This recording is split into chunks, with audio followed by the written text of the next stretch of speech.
Mailin, welcome to the show. Thank you for having me. Oh, I'm excited to talk to you. I want to jump right in and understand how you came to run the device as a service subscription business for Acer. I think at that time, roughly 4 years ago, we saw a lot of people and partners of us talking about device as a service. This is the next big thing that's coming. Um, that's the market expectation. It's going to be really, really big. And we actually asked ourselves, what is that?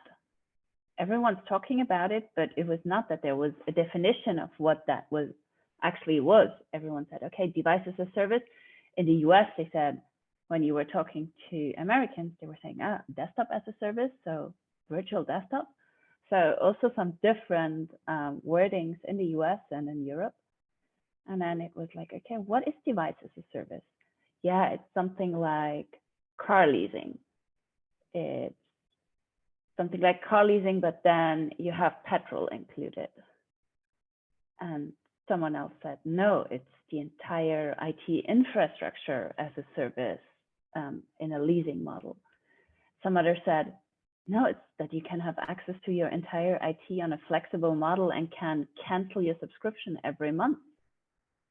So it was really the first understanding and talking to a lot of people. And everyone said, yes, this is coming, but not being very specific and concrete what we were actually talking about.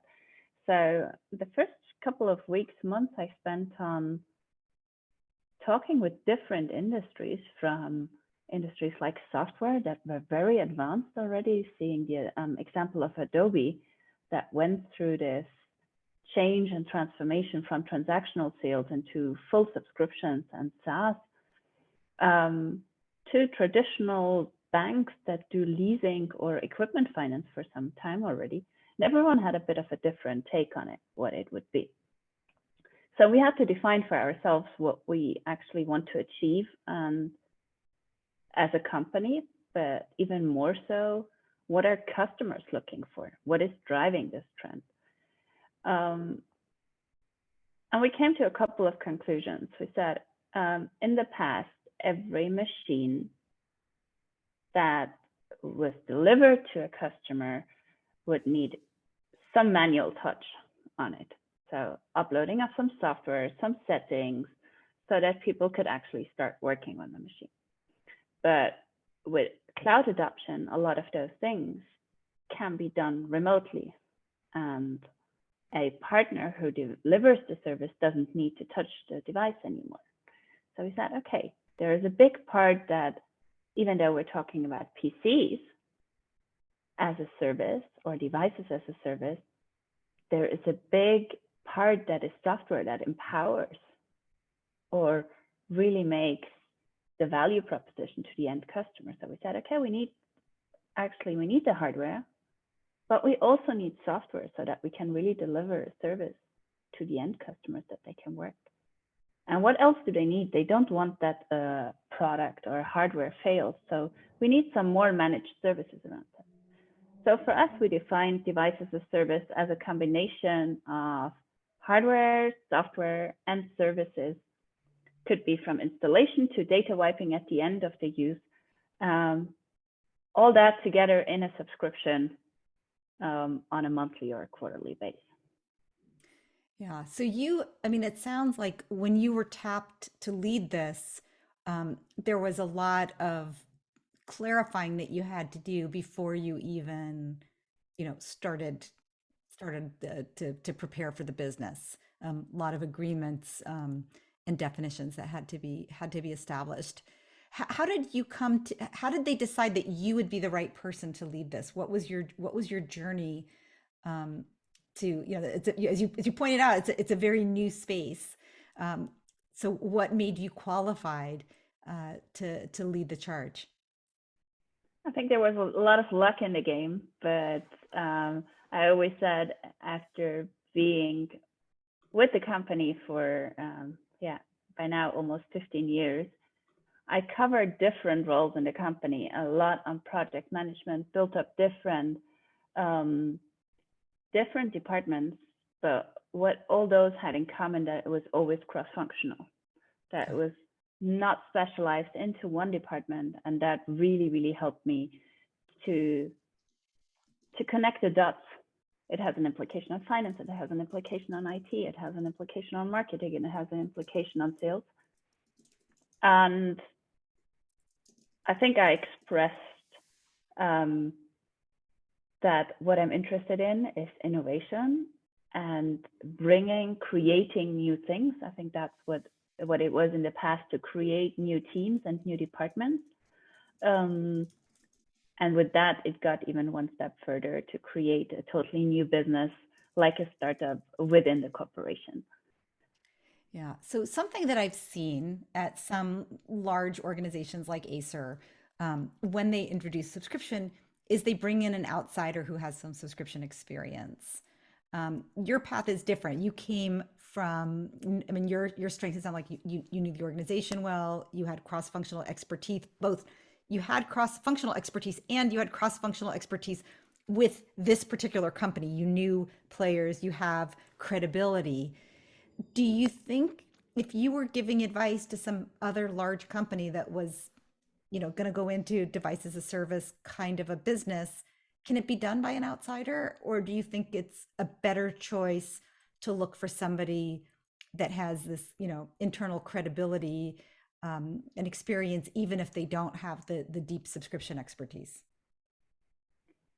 I think it's about, is someone eager to build a new business and curious enough? For sure, the internal connections help, but I can also see someone coming in from external that is qualified to build fast connections. I think it definitely needs to be a networker, because it drills down from strategic level to very operational level when you actually execute. And I think strong project management skills. Yeah. So, and I think at that time we were at a different stage than we're today. If I look at the market today, I think people have a bit more understanding of what subscription is all about, and you can maybe also find the talent in the market, even Yeah. though the market is not so big yet. But at that time, it was not that we could go to one consulting firm and say, okay, can you please give me the expertise? There were expertise in different areas. It was talking to banks. Yes, they have a very strong expertise of 25 years on the leasing part, but having this vision that it needs to be digital, that it needs to be very customer focused, that it needs to be driven by the cloud. Each of the also external partners could only deliver expertise in one field. So it had to be brought together. Yeah, that's interesting. I like how you're bringing those, the innovation, networking, project management as being really important core skills, especially for an organization where you're writing your own playbook, where you don't say we're going to be like Netflix, except we're going to have sports instead of comedies or whatever. It's a big change. Can you describe the device as a service business today for Acer, kind of just to give listeners a sense of how big it is, how far you've come in the last 4 years, um, and kind of what kind of role it plays for the organization in EMEA or even globally. Um, Yeah, I think we started with some test countries where we launched a online platform where targeted at B2B customers, so self-service, where they could basically, like Lego bricks, design their own solution. Okay, I want to have a premium service, I want to have that hardware, and I actually want to have that software with it. And then the entire checkout would be digital. So that means signing it digital because it goes into all the regulations of a leasing contract, basically, once it's going into the banks, etc. So we built this entire process and we launched that in several countries. And that's really where we see, okay, that's targeted as SMBs. And we expected B2B customers being ready for that much digitalization. One of the learnings we had, it's still needs a sales-led approach. So they are looking for human interaction. They need consulting during the sales. So with that, and also the experience seeing, okay, what kind of customers are actually looking for the solutions, and which companies are also maybe already more cloud driven. We pivoted and have, besides the pure device as a service as we envisioned it in the beginning, we launched we call it Acer Smart Financing model, also with our partners together, where we put installation services in, but delivered by our partners towards the end customers. So yeah, amplifying basically the platform, a bit less digital than we envisioned it in the beginning, but more consultative, but then of course also looking at bigger tickets than the really self-service online platform. Yeah. So so at this point, would you describe, is that where most of your relationships are kind of leasing, I don't want to say leasing first, but financially driven as opposed to, I mean, obviously I'm a subscription person. There's a lot of benefits to a SaaS or an as a service model beyond, the way that it's paid and recognized. But do you feel like that's kind of been the tip of the spear in terms of what gets large organizations to start this? It's a big transformation to move to this kind of model. I think we're seeing different drivers. We're for sure seeing the macroeconomic environment and importance of cash. So there is a financial part of it, but there is also a part of, and that is actually resonating very well. We as a company, we clearly commit to the ESG goals by being net zero by 2050, and actually bringing in circular economy models where we take back the goods at the end of the lifetime, where today the majority of PC hardware ends up in landfill. Taking that ownership as a vendor and saying, we actually take care of the end of life, whether that is a second life or proper recycling. And therefore also giving our customers the confidence that with those solutions, they are actually doing the right thing in terms of sustainability and ESG. So I think those are the two things, like really the traditional leasing benefits or CapEx to OpEx, the sustainability part, but then also the ease of use. Yeah. Why should IT resources are so limited in the market? Why should I have a part of my team actually looking after my internal IT assets if I could have that covered by a service and actually move them onto projects that are maybe more interesting for them and where they can really drive value for the company? Yeah, that's interesting. I mean, it's so interesting. I mean, I remember a lot of these same issues coming up just with SaaS, with software as a service, where we as marketers had to get really clear on which benefit is actually going to drive acquisition, because the acquisition required such a change in thinking. And in some organizations, it was about, reducing the the expectations on the IT team. Sometimes it was about cash management. Sometimes it was actually about focus or convenience or something else. But how important it is to know which of the benefits, especially in early stages when you're doing something new, which ones are actually resonating. And I'm especially interested in what you said about ESG, sustainability, circular economy.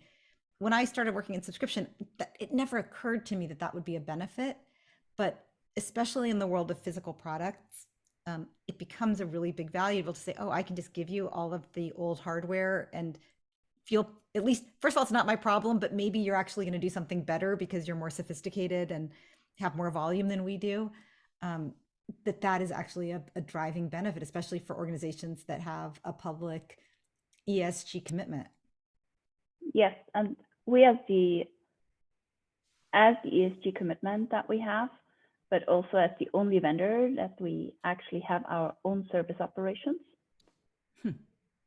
So that really puts it all together, so we can be in control of this entire chain up to recycling. Yeah, and it was not the first thought that we had when we started.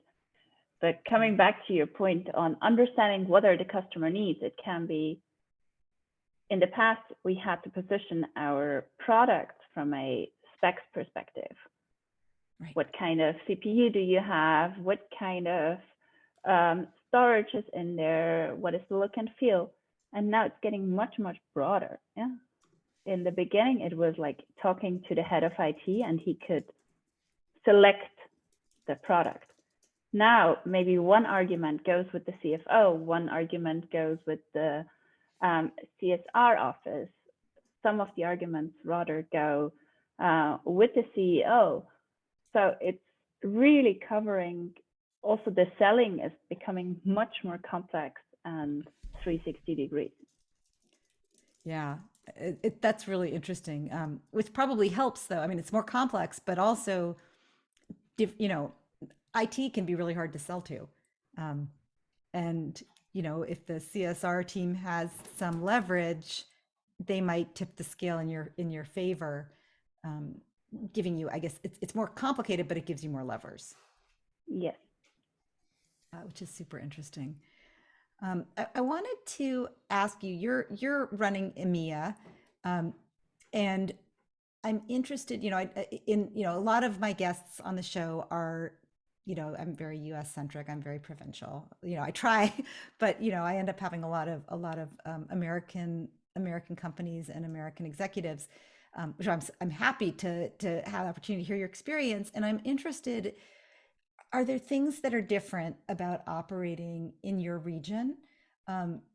Anything that has, you know, when you talk to your, you know, North American counterparts, your Asian counterparts, Latin American counterparts that are different, that you have to think about, or that somebody should think about if they're coming into Europe with subscription? I think from a European perspective, one of the most obvious ones are languages. Mm-hmm. Languages. Then even though we have the euro, it's still currencies as well.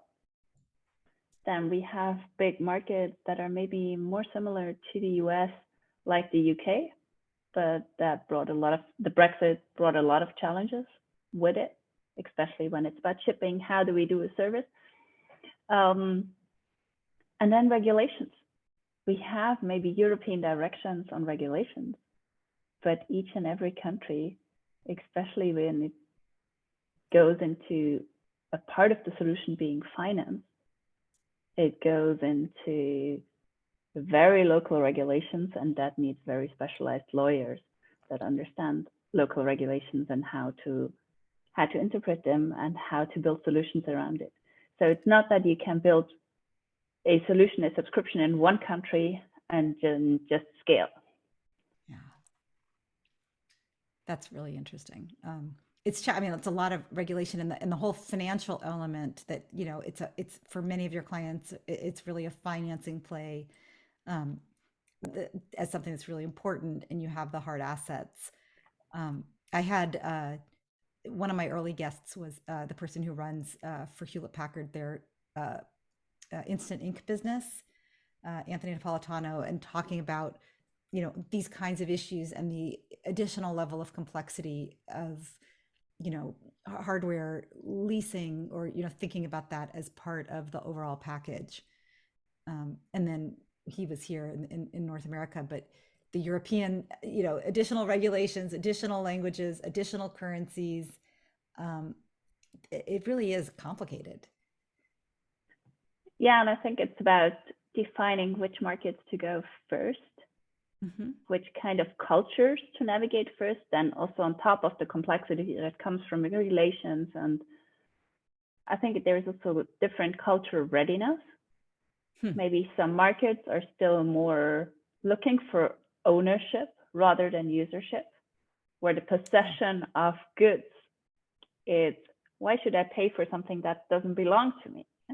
Where you need to have very different discussions than in another market that says, okay, I want to have as little as possible, and I'm already, I'm not interested in the ownership of the asset.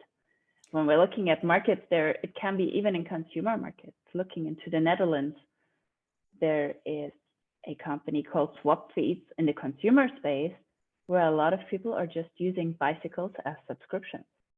But Wow. if you do that as a person on a daily basis, also the assumption and hypothesis those people take into the business world are very different ones than going to some countries that still tend to own everything.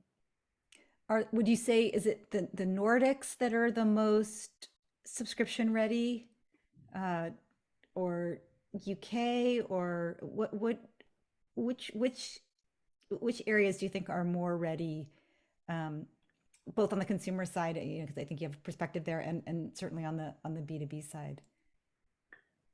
I think the UK is definitely ready.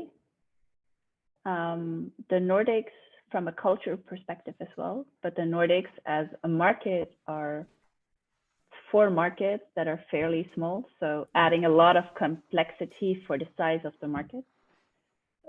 But in general, I would say yes, the North is maybe more ready than the South. Yeah, yeah, interesting. Um, I have a concept I talk about, a forever promise. Um, and it's the idea of what it is that your best customers would say to their colleagues, to their friends, their peers about why they're loyal to you. You know, we subscribe to Acer DaaS because we're confident that they will always what? Um, Continue to evolve, it's something around, continuous something. How would you describe that promise that you're making to them? I think it's a promise that we allow them to focus on their work without having actually to worry about their IT infrastructure. It's Okay. almost like, why should I worry about the modem if I'm just interested that I have access to good internet connection? Right. Right. Um, and as you're growing, um, what has been most challenging, as the leader, um, of this subscription business inside a large, successful manufacturing led, services led organization? I think a lot of on the technical side, setup side, financial side is project management and execution. Hmm. The biggest challenge I find is culture and mindset shift. Coming from from a history where it's about transactional sales, where it's a lot about product, where historically engineers led the company, and that is Yeah. the pride where they come from. It's the product, it's not the business model. So Right. actually adding a not a product, this is where we defined innovation. Innovation was around the product. You build the greatest product. But then someone comes and says, okay, the product, yes, it's a must have, but there's actually much more around it. And you actually need to know what the customer does with your product. Right. It's It's and coming back from there and then saying to the local organizations, to sales, okay, how does your end customer use the product?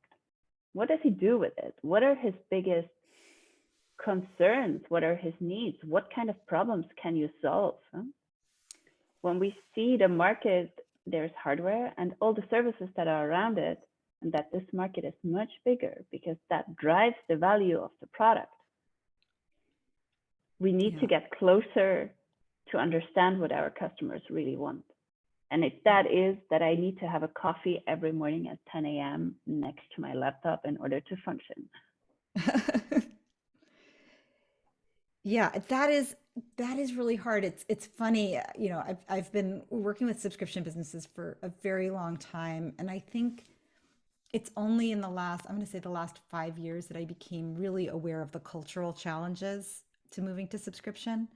Um, it's not just the financial logic that says, we're going to make more money, we're going to have more influence, recurring revenue gets a higher multiple, those kinds of things. It's people saying, but I came to this company because I build hardware. I'm an engineer, and suddenly it's not the most important thing, and I'm wondering if I should go somewhere else. I mean, that's an issue. There's, um, the logistics of how do we become customer centric. We don't have a place to track this kind of data. We don't have a team that's responsible for it.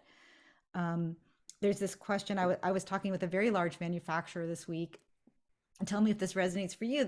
They're trying. This person is responsible for their nascent subscription business, and he said, we don't even have the right business development function to make a deal. If a digital player comes in that's going to help us accelerate our subscription business, we don't have anybody to receive the money if they want to pay us for that, or we just have to go through this, it's like a special project. It slows down.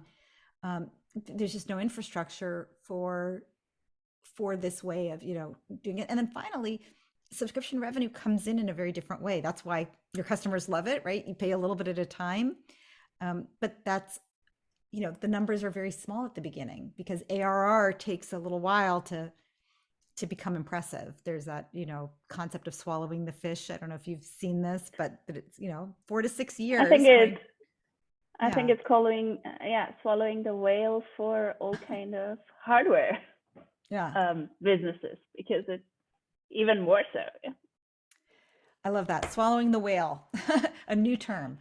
Because it is really hard for the company. And there's, like you said, there's the project management challenges, but there's also the change management, the emotional piece, the trust piece, is this still a good place for me if suddenly we're valuing customer centricity more than we're valuing, the hardware is just one piece of the solution. All of that is I think, I'm glad you brought that up.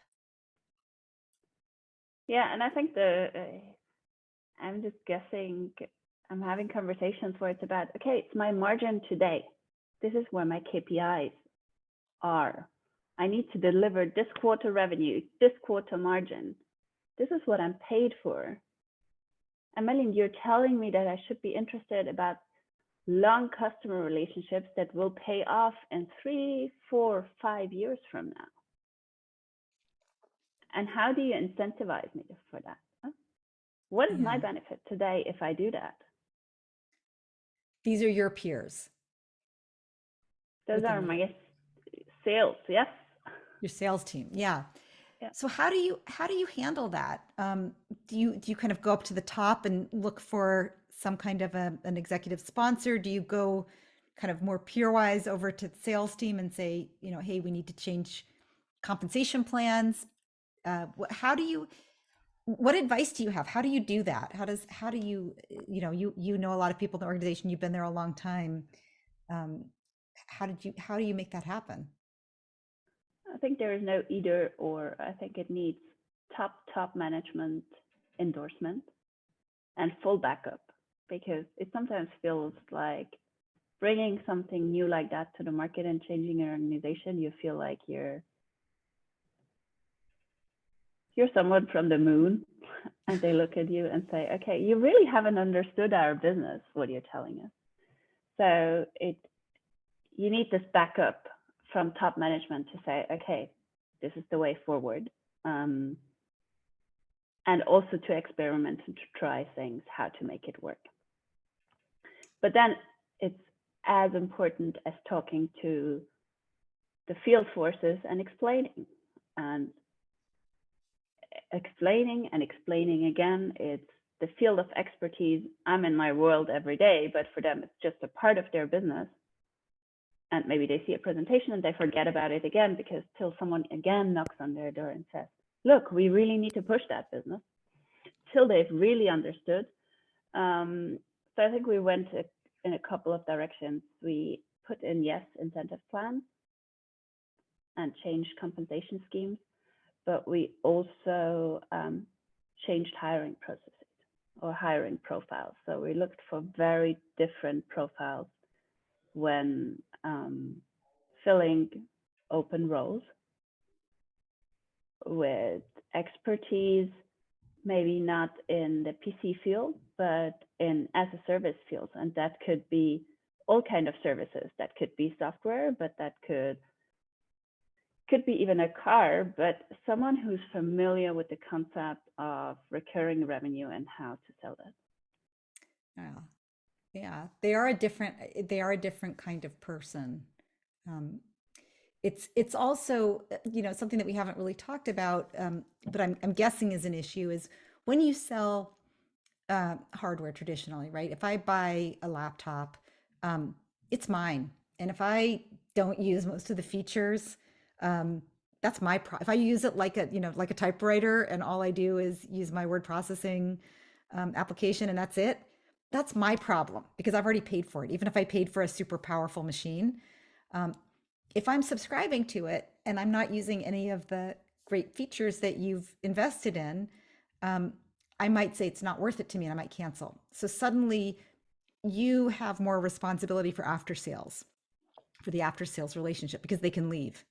Um, if you sell something outright and they don't like it, maybe the next time they buy, they won't buy from you, but you have time.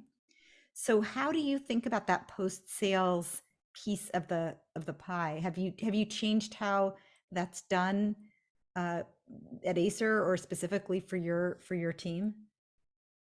Yeah, what we really looked at with the capabilities that our service centers have to put different service packages together that allow for constant customer interactions. Already the monthly billing is one kind of interaction. Maybe the first thing that someone who isn't happy that he stops paying. Mhm. Or if a product breaks down, if you bought it, you maybe put it in the drawer and you buy a new one. But you would maybe stop paying a subscription if your product breaks. So we actually have a chance in that moment um, to solve that and to say, okay, what do you need? What do you actually use it for? Oh yeah, I gave a high-end device with the best service that was supposed to be for one of my data crunchers. I gave it to the receptionist. Right. And the receptionist maybe just needs a very standard device. But having this conversation and then being able to adapt, I think is really the power of subscription. Yeah. And you can see how they're using it, right? I mean, you can see, wow, this person has a very powerful computer, but they're not using it like a person with a powerful computer should be. Maybe we can raise the flag. I'm guessing you do this. Maybe we can raise that flag with our customer before they cancel, right? We'd say, hey, looks like you've got a really specialized machine with a somebody who's underutilizing it. Do you want to swap that out? Either we'll give you a lower grade machine or we'll give it to a different person. Is that, but people have to be trained to do that because, at least in my experience, service centers are used to solving problems when the problem is brought to their attention, as opposed to anticipating saying, wow, judging by how they're using this, they haven't complained yet, but that's a problem waiting to happen. My vision is that service centers are becoming service centers, but at the same time, almost pre-sales. Ah, mm-hmm, mm-hmm. If you can do that proactively, um, the limitations on that is maybe another uniqueness to Europe that we're at the moment not yet allowed to use that data. Or what is personal data? What is with GDPR that we can't have? Technically, it would be feasible, but we cannot access that usage data. So I think as IoT evolves and we get actually more and more data about usage as well, maybe in ways that are anonymized, made available only to the customer so that the customer can make those decisions. But this field, we're not there yet, but that's definitely my dream that we could basically see how you use the subscription and then based on that make recommendations for the renewal. Yeah. Yeah. That would even the renewal or even before the renewal, just even to say, we see that, 17% of your highest grade computers are being underutilized? Do you want, it's the same issue I think with, phone companies, you're not using your data plan. Do you, maybe we can, I love that when they call and say, can we downgrade you because you're not using it, rather than waiting for me to realize, wow, I am completely overpaying. Yeah. And I do see like you know, Europe's always protected, privacy much better than we do here. But there is a benefit to sharing your information. You can often get a better experience. So I think there's a trade-off. Um, let's see, we're running low on time, but I have a lot of questions right now. I think, we talked a little bit about what you're hiring for. You talked about the different culture that you need for sales. Are there other places where you need to hire differently?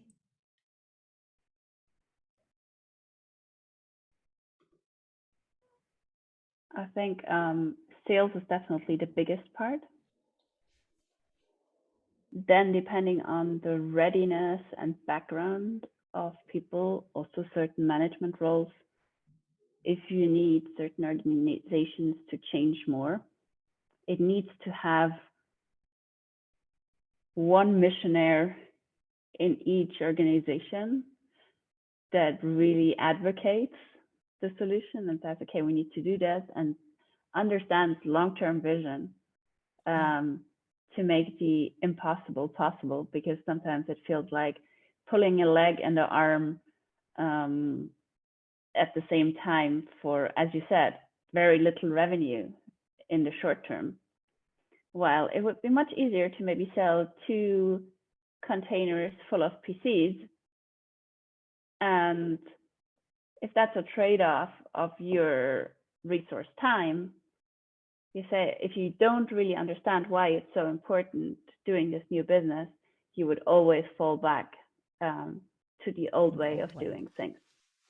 Yeah. And the old way of doing things feeds the company. So it is important. We cannot neglect that core business is important while developing at the same time the future. Right. That's almost the hardest time, is when you're running 2 separate businesses with different approaches. Do you have time for like a quick speed round? Yes. Okay. Good. First subscription you ever had? I think mobile phone. Mobile phone. Your favorite subscription right now, business or personal? Spotify. Excellent. Desktop, laptop, phone. Which do you use most? Your favorite European first subscription? I guess Spotify is probably a good example, but maybe one that we might not know about in the rest of the world. What I absolutely loved was diaper subscriptions when the kids were small. Awesome. I love that. And your best piece of advice about building a subscription business inside a hardware company? Don't start with business plans, start with testing and learn. Test and learn. I love it. Mailin, thank you so much for being a guest on Subscription Stories. It's been a pleasure and a great learning experience for me to talk to you. Thank you very much. That was great.